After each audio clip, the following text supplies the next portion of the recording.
How can a humanitarian aid line transform into a killing field in a matter of moments? This question haunts us as we delve into the heart-wrenching tragedy that unfolded on Al-Rashid Street in Gaza City. A day that was meant to bring relief turned into a nightmare when over 100 Palestinian aid seekers were brutally massacred. These were individuals who had come to receive essential supplies, their lives cut short by Israeli soldiers. The aftermath was nothing short of horrific. The street, once bustling with hopeful civilians, was left littered with bodies. The wounded lay helpless, their cries echoing across the now desolate landscape. Hospitals, already stretched to their limits, struggled to cope with the influx of casualties. The situation in Gaza is dire, a reality that is only amplified by such incidents. The international community's response, criticized as ineffective, seems to do little to deter these acts of violence. Israel continues its actions with impunity, deflecting blame. In the face of such desperate need, why did this catastrophe unfold? As we delve deeper into this tragedy, we are left grappling with this question. A question that demands an answer that seems elusive as the Gaza tragedy continues to unfold. What happens when the aid meant to save lives, instead, ends in a bloodbath? In the wake of the Gaza massacre, the aftermath is as haunting as the event itself. The streets of Gaza, once bustling with life, now echo with the cries of the wounded and the wails of those mourning their lost loved ones.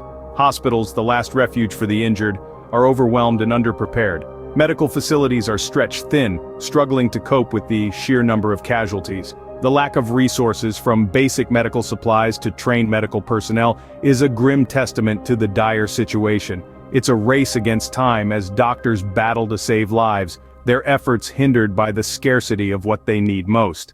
The international community's response, or lack thereof, has been met with criticism. Accusations of inefficiency and ineffectiveness are rife. The world watches, yet the cries for help seem to fall on deaf ears. The massacre has exposed a chasm between the global powers and their ability or willingness to intervene. While the world watches, the question remains: who will be held accountable?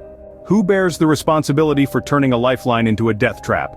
The answer lies in the heart of Israel, the primary actor in this tragic event. The massacre on Al-Rashid Street in Gaza City was not a random act of violence. It was a calculated move by Israeli soldiers, who reportedly opened fire on civilians waiting for aid trucks. Tanks then ran over the dead and injured, leaving a scene of devastation and despair. Despite the severity of these actions, Israel has managed to deflect blame, continuing its operations without facing any significant consequences. This impunity paints a grim picture of the international legal system, where the powerful often evade justice while the vulnerable bear the brunt of their actions. The international community's response to this atrocity has been lackluster at best. Criticized as ineffective, global authorities seem to be more spectators than enforcers, their silence echoing across a world that watches in horror. As the perpetrators walk free, the victims' cries for justice echo unanswered.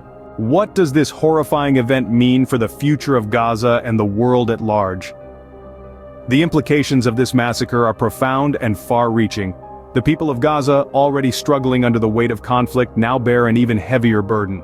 The loss of over 100 lives in a single day has sent shockwaves through the region, intensifying the tension and fear that already define daily life. This tragedy also raises the specter of further escalation in the conflict. The blatant disregard for civilian lives has created a dangerous precedent, one that could embolden more acts of violence. The international community finds itself at a crossroads, tasked with responding to this alarming event. The response must be strong and decisive. It is not enough to condemn the violence. Action must be taken to prevent such atrocities from happening again. This might involve applying political pressure, enforcing sanctions, or even intervening directly. The world cannot stand idly by while innocent lives are lost. The tragedy in Gaza also highlights the urgent need for peace in the region. The cycle of violence must be broken, and the path to peace must be paved with justice and respect for human rights. The international community must step up and play a more active role in facilitating dialogue and negotiations. In the wake of such violence, the world must ask, how can we prevent this from happening again? When the dust settles and the dead are buried, what remains? A chilling question that rings through the silence following the devastating event on Gaza's Al-Rashid Street. We're left to grapple with the harsh reality of a massacre. Over 100 Palestinian aid seekers, gunned down while waiting for essential supplies. The aftermath paints a dire picture. hospitals overwhelmed, resources strained, and an international community grappling with its own ineffective response.